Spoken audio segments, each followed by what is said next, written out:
మీరు హిందీలో షారుఖ్ ఖాన్ నటించిన డంకీ అనే సినిమా చూసే ఉంటారు.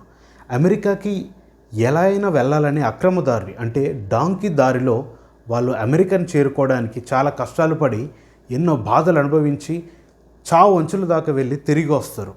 సో ఇలాంటి వాళ్ళని ప్రస్తుతానికి అమెరికా తన దేశం నుంచి బహిష్కరిస్తుంది. అమెరికా అధ్యక్షుడిగా బాధ్యతలు స్వీకరించిన ట్రంప్ అతి తక్కువ కాలంలోనే అమెరికాలో ఉన్న అక్రమ వలసదారుల్ని తిప్పి తమ దేశానికి పంపిస్తున్నాడు. దీని వెనకాల ఉన్న కారణం ఏంటి ఈ వీడియోలో తెలుసుకుందాం.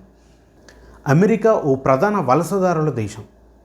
ప్రపంచంలోనే అత్యధిక వలసదారులకు ఆశ్రయం ఇచ్చే దేశంగా అమెరికా కొనసాగుతుంది. అయితే అమెరికాకి వలసదారులో వెళ్ళే వాళ్ళలో చదువు నిమిత్తం వ్యాపార నిమిత్తం వెళ్ళే వాళ్ళే అధికం. అయితే చదువు నిమిత్తం వ్యాపార నిమిత్తం వెళ్ళే వాళ్ళకి అమెరికా H-1B వీసా ద్వారా వాళ్ళ దేశంలో ఆశ్రయం కల్పిస్తుంది. ఇలాంటి వాళ్ళతో ఎలాంటి ప్రాబ్లం ఉండదు.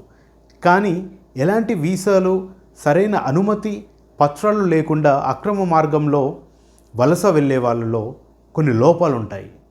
అయితే ఇలా అమెరికాకు వలస వెళ్ళే వారిలో 60% సరైన పత్రాలు అనుమతులు వీసాతో వెళ్ళే వాళ్ళు ఉంటారు. కానీ బ్రతుకు తెరువు నిమిత్తం ఇంకో గతి లేక ఏదో దారిలో అమెరికా వెళ్ళి సంపాదించుకునే వాళ్ళు 40% మంది ఉన్నారు. అయితే ఇలా అక్రమ మార్గంలో అమెరికా వచ్చి జీవనం కొనసాగిస్తున్న ఎంతోమంది అక్రమ వలసదారుల్ని ఆ దేశ అధ్యక్షుడైన ట్రంప్ వాళ్ళ చేతికి సంఖ్యలు బిగించి మిలిటరీ బృందంతో వారిని తిప్పి తమ సొంత దేశాలకు పంపిస్తున్నాడు. అయితే ఇందులో 7% మంది భారతీయులు ఉన్నారు. అయితే సరిగ్గా ట్రంప్ అధికారంలోకి రాగానే ఈ ప్రక్రియను వేగవంతం చేశాడు.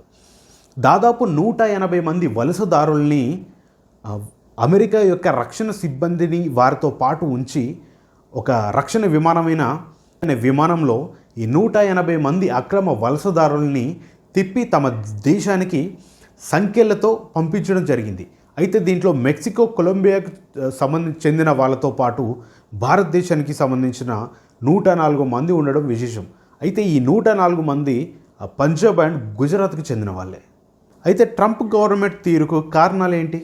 అయితే అమెరికా 2012లోనే ఈ విధానాన్ని అమల్లోకి తీసుకొచ్చింది.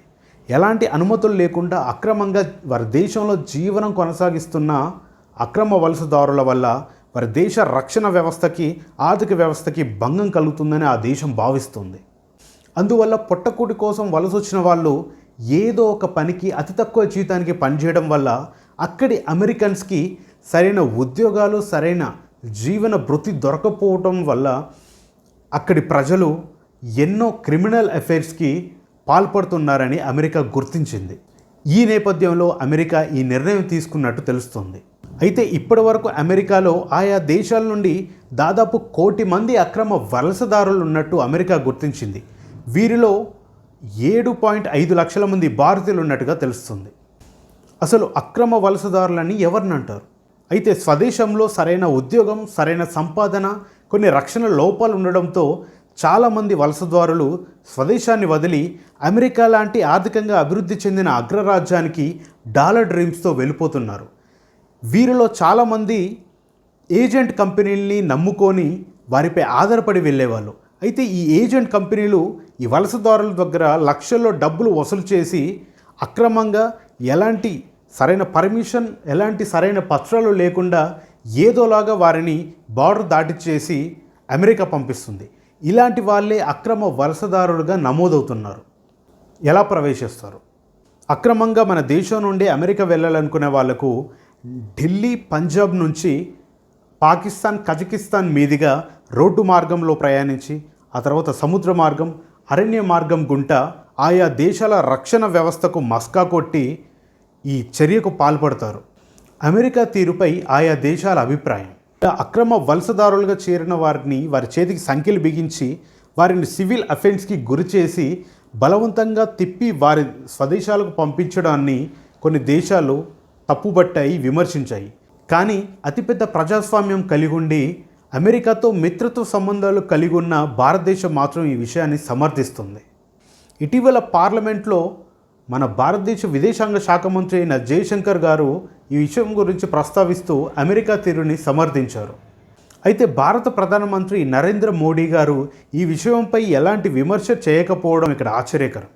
మోదీ లాంటి నాయకుడు తమ దేశ పౌరులకి సంఖ్యలు బిగించి ఒక బందీలుగా వాళ్ళని స్వదేశానికి పంపడం అనే విషయం పరువు ప్రతిష్టకు సంబంధించిందని, అట్లాంటి విషయంపై మోదీ లాంటి నాయకుడు పెదవి విప్పకపోవడాన్ని ప్రతిపక్షాలు విపక్షాలు తీవ్రంగా విమర్శిస్తున్నాయి. అయితే ఇలా అక్రమంగా అమెరికా వెళ్ళి జీవనం కొనసాగించాలి అనుకున్న వాళ్లకు ఆ దేశ పౌరుల నుండి ప్రాణహాని లేకపోలేదు. అయితే వ్యాపార నిమిత్తం, బ్రతుకు తెరువు నిమిత్తం అమెరికా వెళ్ళి బ్రతకాలనుకుంటే సరైన మార్గంలో వీసా ద్వారా వెళ్ళి బ్రతకడమే ఉత్తమం. అలా కాకుండా అక్రమంగా షార్ట్కట్ రూట్లో అమెరికా వెళ్ళి జీవనం సాగించాలి అనుకుంటే వారికి ఏదో రోజు సంఖ్యలు తప్పవు. ఇలాంటి మరెన్నో ఇంట్రెస్టింగ్ అండ్ ఇన్ఫర్మేటివ్ వీడియోస్ కోసం ఇప్పుడే సబ్స్క్రైబ్ చేసుకోండి తిలక్ వ్లాగర్స్.